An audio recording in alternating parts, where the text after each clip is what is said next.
I'm fill in the blank. And I'm fill in the blank. Our greatest responsibility is to serve our fill in the blank communities. We're extremely proud of the quality, balanced journalism that fill in the blank news produces.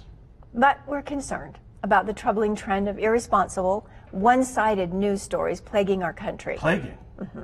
The sharing of biased and false news. Biased and false news. Has become all too common on social media. But more alarming, some media outlets publish these same fake stories that just aren't true, as if you didn't know what fake stories were. Fake stories? No, wait a minute. Just pause for 1 second. Okay. Okay, what do you mean by a fake story? Well, fake news. Okay, what's fake news? Well, you know, if somebody reports something about somebody that you like that's not favorable, then it's really easy to go through and call that fake news. That's fake news, so it's not a hoax, like a story that never happened. No, not like something that somebody, built their own internet website to go through and make it look like ABC News, for example, and they put up their own fake news. Okay, so there's a continuum, all the way from hoax stories that never happened, although to stuff that really isn't we don't fake like. news. I don't like it. It's fake news. Okay, got it. Okay. Now we have that. Stories that just aren't true without checking facts first. Unfortunately, some members of the media use their platforms to push their own personal bias and agenda to control exactly what people think. Which is not what we're trying to do with you. This is extremely dangerous to a democracy. This is extremely dangerous to a democracy. Mm-hmm. Imagine trying to go through and control what people think, how that might be dangerous to a democracy. Yes. Well, that's the only thing you've got to work with. You don't have guns and tanks when you're a democracy. You have to have something to work with. We have the Second Amendment in terms of guns. No, I mean big guns, like the parade down the military. But we're going to have a parade down the... We are, so maybe we can lay off the thinking machine and just go with guns. Isn't this just kind of a dangerous trend? Get back to the script. Hey, we have a script we're required to read this morning. Sorry. Right. Can we scroll back up? Pay attention. Other way, keep going. A little bit more. No. Yeah, I want to go.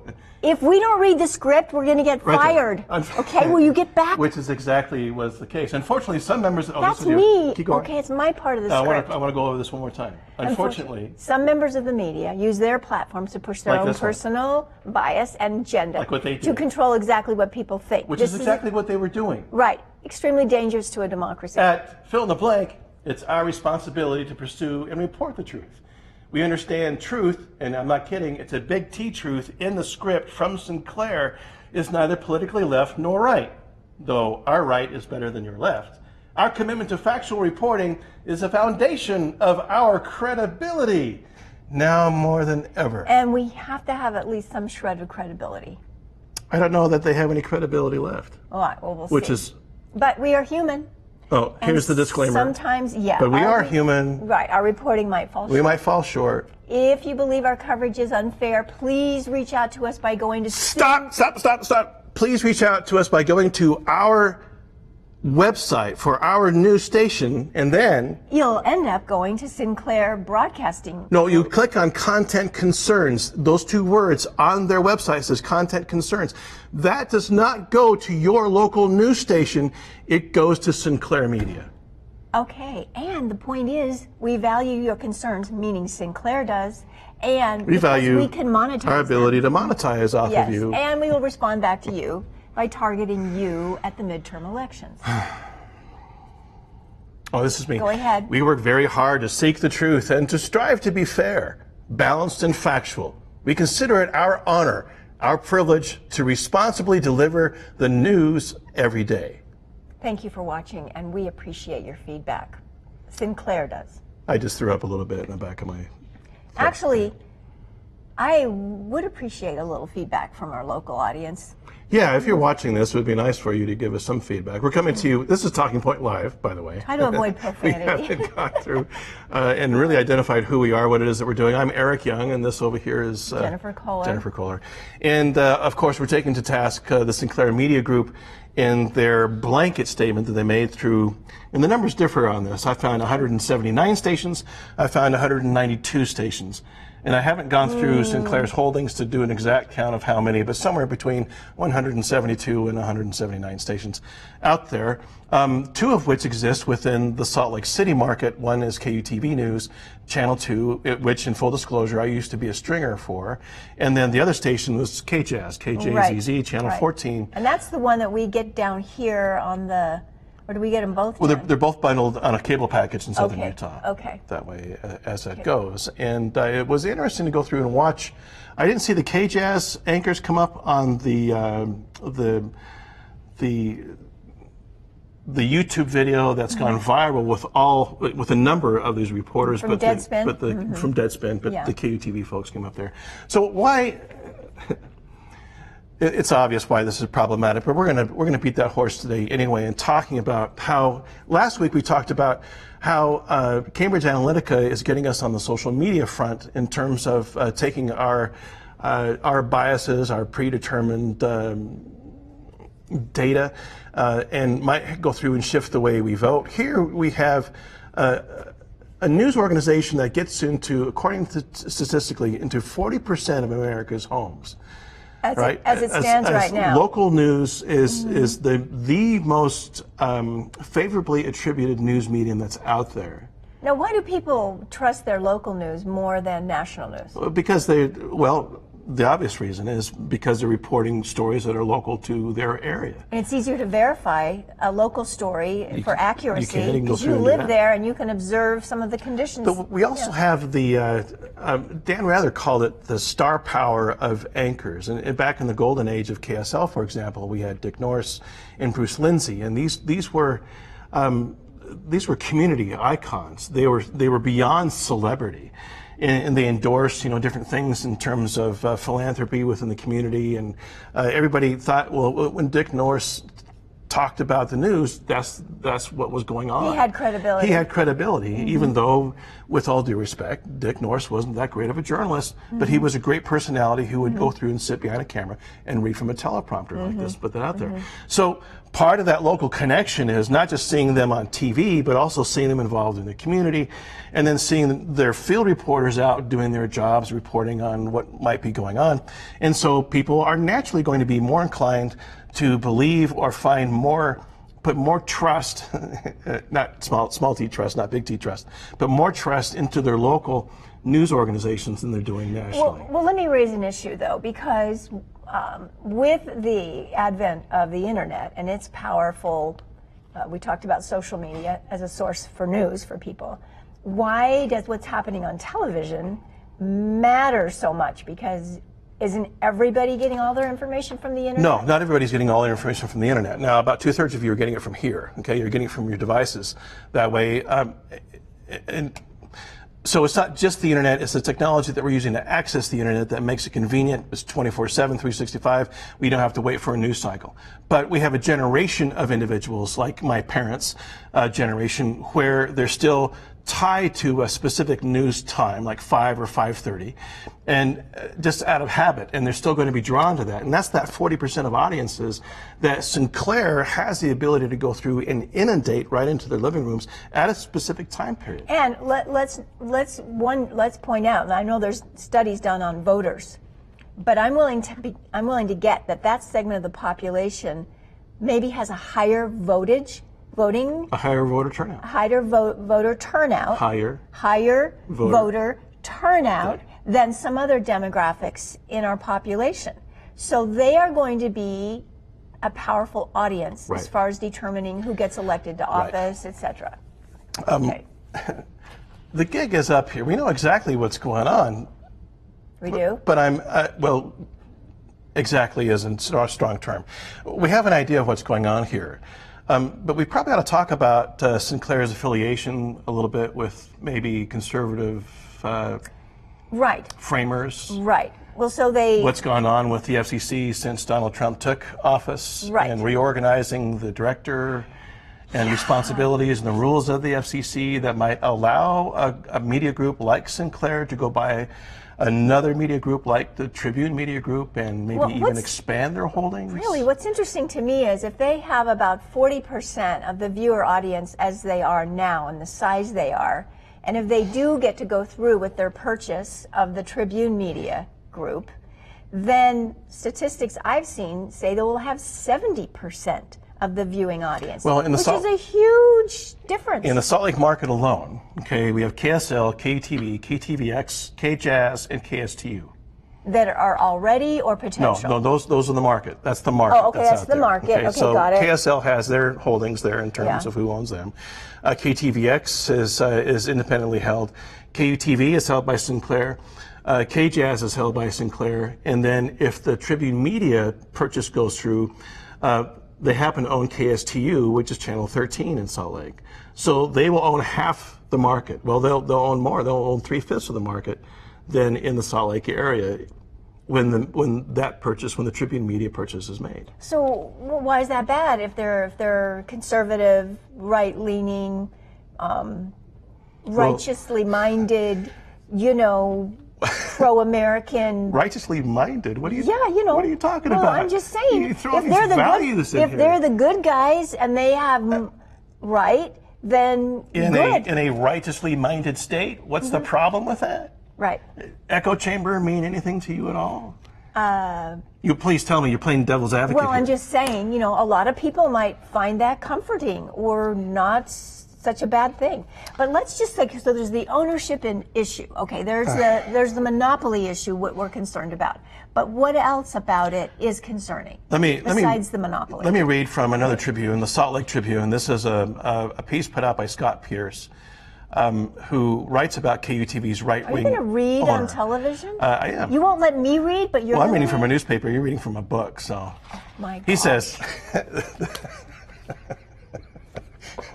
He says the Sinclair Broadcast Group mandated statement about fake news is now running on KUTV, and it's having the opposite effect of what was intended. Oh, I'm over here. Listening to Channel 2 news anchors Mark Cobell and Shauna Lake, reading from the script, expressed concern about troubling trend of irresponsible, one-sided news stories plaguing our country, serves to remind viewers that KUTV's owner has a long history of one-sided news coverage to promote its right-wing agenda. Now, some might argue the same about KSL.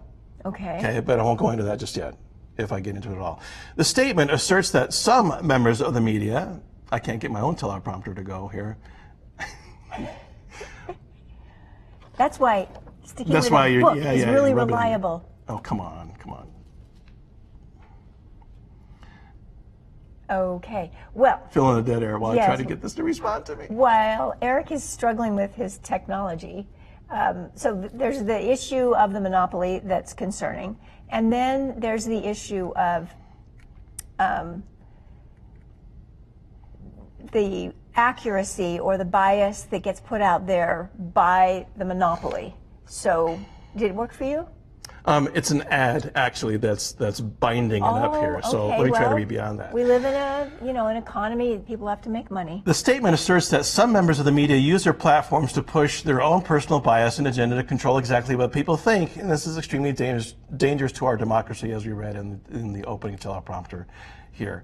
He goes on to say, agreed, but Sinclair getting all holier than thou about news is equivalent to the Roman Catholic Church lecturing the religious community on matters dealing with sexual behavior. And I'm paraphrasing because the ad's driving me crazy here. Okay. Sinclair made a sweetheart deal with Donald Trump and attacked Hillary Clinton. Its terror alert desk reports are clearly designed to stir up fear and target Muslims. Anchors at Sinclair stations across the country read from a script suggesting prosecution of former Trump National Security Advisor Michael Flynn was a part of an FBI vendetta. Flynn was since pleaded guilty to lying to the FBI. Yeah. The list of Sinclair inserting its bias into local newscasts goes on and on. Okay, so it's confusing because these are supposedly independently owned stations, right? But they are owned by the Sinclair Broadcast Group, right? And so they're really, I don't understand how they're independently owned at the same time they're owned by a conglomerate. So we have this central, I think Okay, so let's do some definitions there. Okay. They're an independent station in terms of a local affiliate. And a local affiliate is affiliated through one of the three main networks, now 4 with Fox.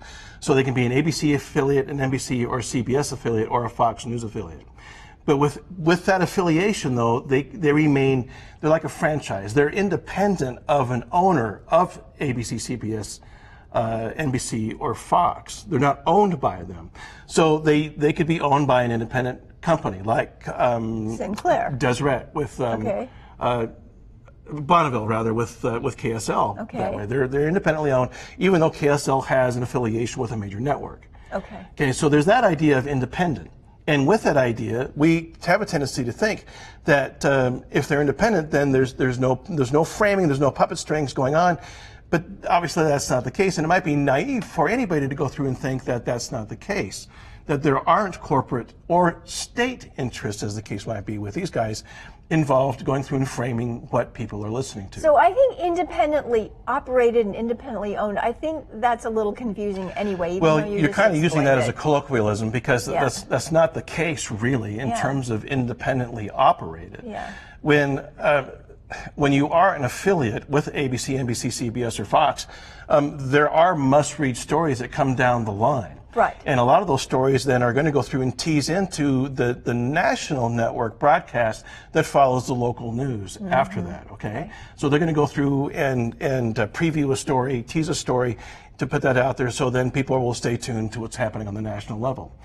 It's all about keeping people staying tuned. Keeping them right there with, with their, sorry, my alarm's gone off. Oh, I better turn off my phone. With what's going on. So then you have a corporate interest step in like Sinclair that goes through and mandates, this script was mandated to all of their anchors that are working in their local news stations. So you have to read it on your news. You have to read it sometime. There was an email circulating at a couple of stations that said, look, you got to read this. If you don't read this, my job is on the line here. Right. One station read it at 4:30 in the morning. Did they really? Right. Another station in Wisconsin refused to go through and actually read the story. Okay. Well, can we just backtrack one quick second to when you were using the Michael Flynn story as an example? Sure. Because I just want to say, the devil's in the details, or as architects like to say, God's in the details. Let's look at how that Michael Flynn. Architectural. Yeah, let's look at how that Michael Flynn story was framed by these Sinclair affiliates. Okay. Or Sinclair stations. Okay. Okay, it starts with a question. Is there a personal vendetta by the FBI? Okay, so they're getting away with sowing a doubt or promoting a conspiracy by innocently framing it as an innocent question or as a worthy question, because why would a newscaster frame it with a question that wasn't newsworthy or didn't have some validity to it? We call that innuendo. Okay, so it's cheap. It's cheap because it has an impact on the viewer. What, are you telling me this isn't valid journalism? I think it's misleading. This isn't honest to goodness, grassroots, investigative journalism. I can just say yes. I'm playing devil's advocate here. Oh, okay, it's your turn. Exactly. So I just wanted to bring up that when we're looking at media and media bias, because it is true, the statement that was read, that was mandated from above down to all of the independent stations was true. There is a lot of fake news. It's largely on social media, but it also creeps into other media outlets. Especially when they go through and try to manufacture something as their own truth, which is what they're trying to do here. Yeah. So that innuendo that you're talking about goes through, the implication is, well, anybody other than us who now recognize that people are guilty, even though we fall short from time to time, we're still going to be your go-to news source.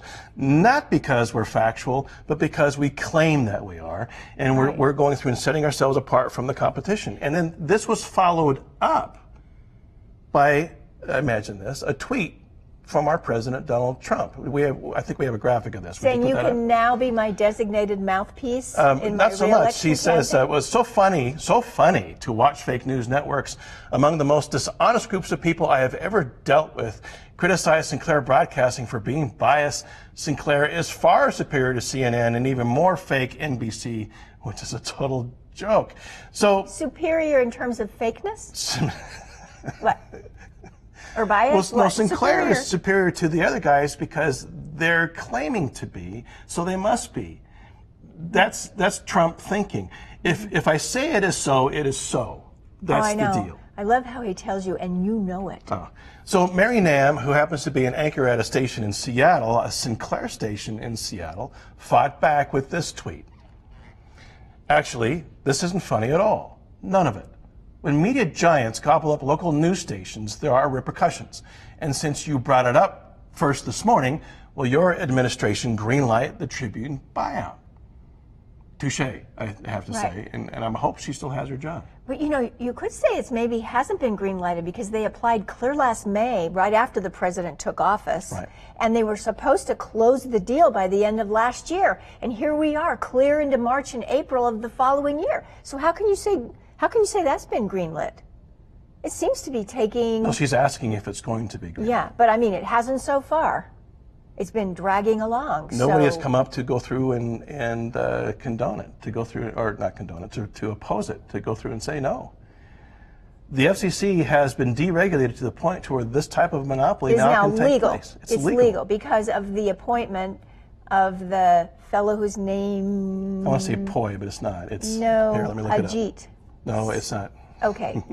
Sorry, I'm demonstrating my cultural ignorance here. That's the way it is. Okay, so we're going to look up the name of the new appointment for the FCC chair, right? Ajit Pai. Pai. Okay. Pai, Po. You say. Ajit Pai. Okay, I had the first Pai. name, you had the last name. Together, kind of. we can conquer the world. Right. Anyway, so we got that out of the way. Okay, so he's the new appointee, and he's rolling a character. Back, right? If you get a chance, take a look at some his character and what he's been doing here lately within the media spotlight, which is probably fodder for another show. Anyway, back to this. So what? So what? Okay, so it's going through the process of being allowed Sinclair to acquire these other stations and go from roughly 40% of the TV market to approximately 70% of the television TV market. So really, that's going to affect a certain segment of the population that really still relies on television and really for still its votes. Information, its perception of reality, basically.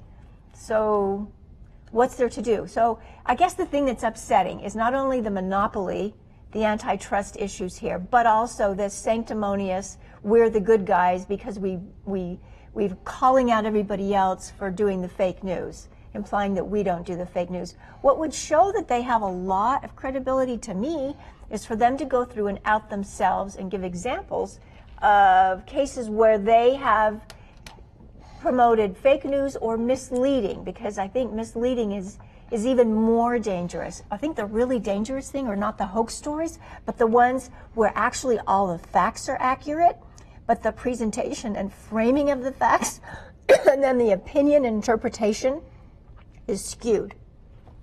What skews that? Well, the bias, excuse me, the bias of the, and I have to go get a drink of water now, because I can see. I'm going to start coughing. Okay, go get yourself a drink. Let me maybe feed into that a little bit.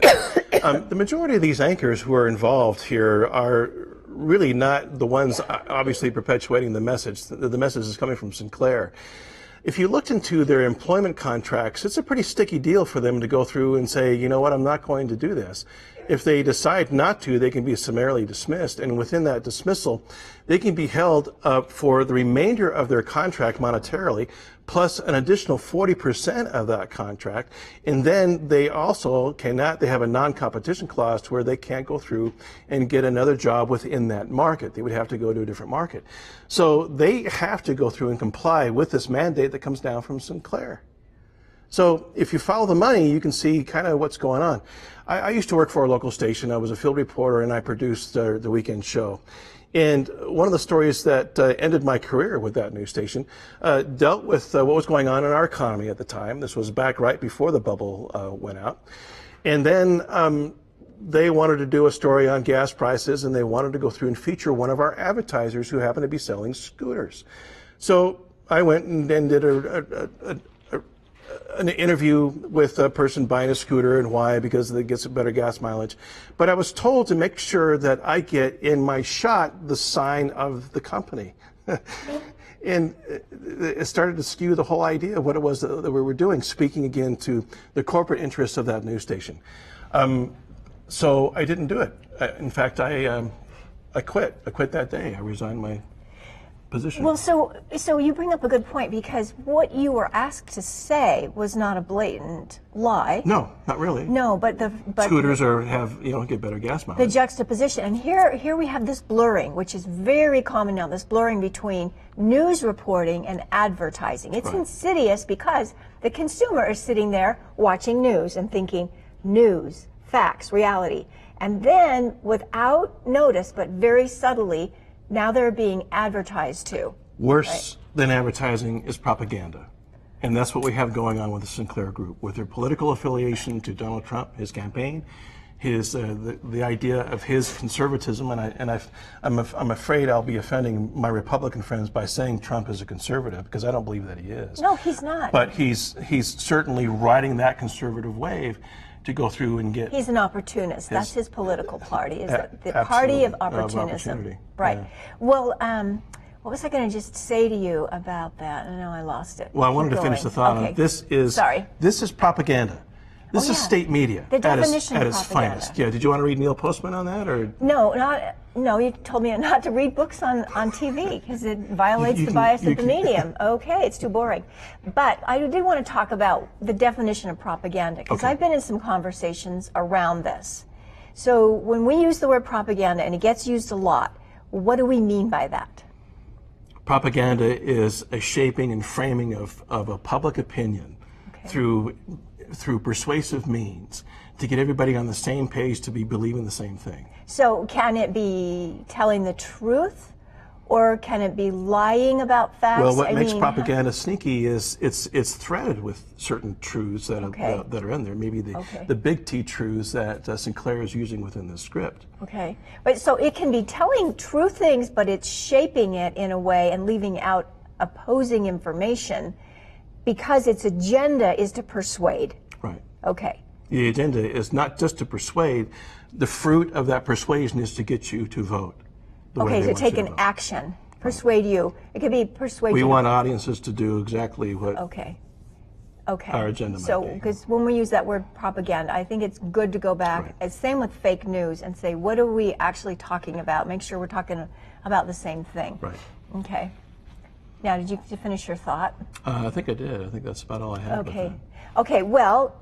So let's do some house. So what do you Okay. have? Well. Okay. So what I was We have doing 4 was, minutes left in the show. If you want to go out at the top of the hour, and just to let our radio host let them know that as well. So we'll go out at 10 o'clock. Then are we okay to wrap this up in 4 minutes? Well, if we don't want to go over some of these ways to help people understand, critically view the information, we can save it for another broadcast, or we can keep going. We do that a lot. Let's just highlight those. Bullet them. What are we talking about? So I'm just referring us back to someone we mentioned earlier, Vanessa Otero, who had the media bias chart that we've referred to more than once. She has this blog, All Generalizations Are False.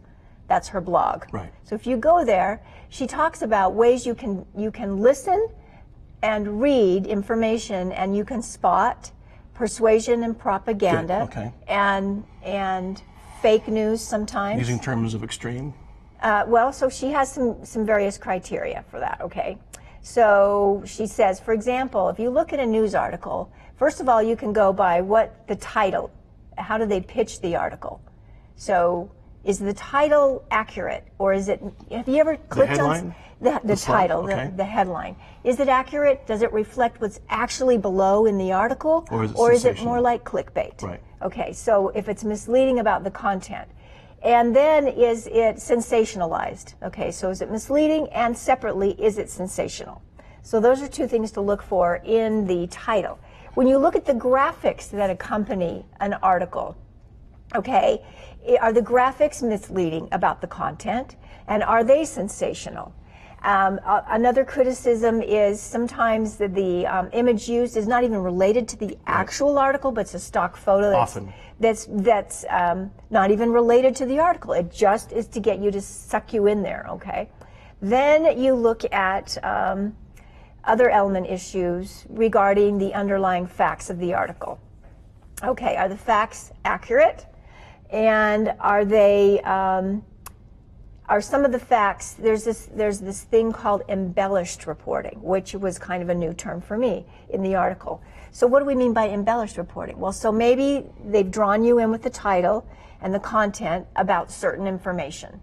It could be this one that was being examined that's very interesting is about Bill O'Reilly and his settlement, $32 million settlement for sexual harassment charges. Well, that was maybe 70% of the article, but the other information in there was how much he hates gays, which is not at all related to the settlement, but it's embellished this other non-related facts, Okay. and again, they're kind facts. of a smear in that respect? Yes, Is that what or you're in saying? this case, they're opinions. Okay, Okay, right. so they get inserted into the article. So what you have to be is aware if they're promoting an idea or in this case, they're promoting the idea that Bill O'Reilly hates gays. You know, what might be interesting to do is to take a story, maybe something like Stormy Daniels, next time we get together, and Okay. dissect it according to this rubric. Okay. Maybe that's something we can do for our next show. Okay, and then there's going to be various outlets that are covering Right. that. So should And we from look for different one? angles. Should we look for one that we think is right-leaning, one that's left-leaning, and one that we 30 think seconds. is in the middle? Yeah. Okay. We'll figure that out and see what's going to go on. Thank you for joining us. If you have something to say, we would appreciate your comments on our Facebook page for this, facebook.com/talkingpointlive. We appreciate you spending the time this morning. I'm Eric Young. I'm Jennifer Kohler, I'm Fill in the Blank. and I'm his partner. We'll see you next week. Have a good day.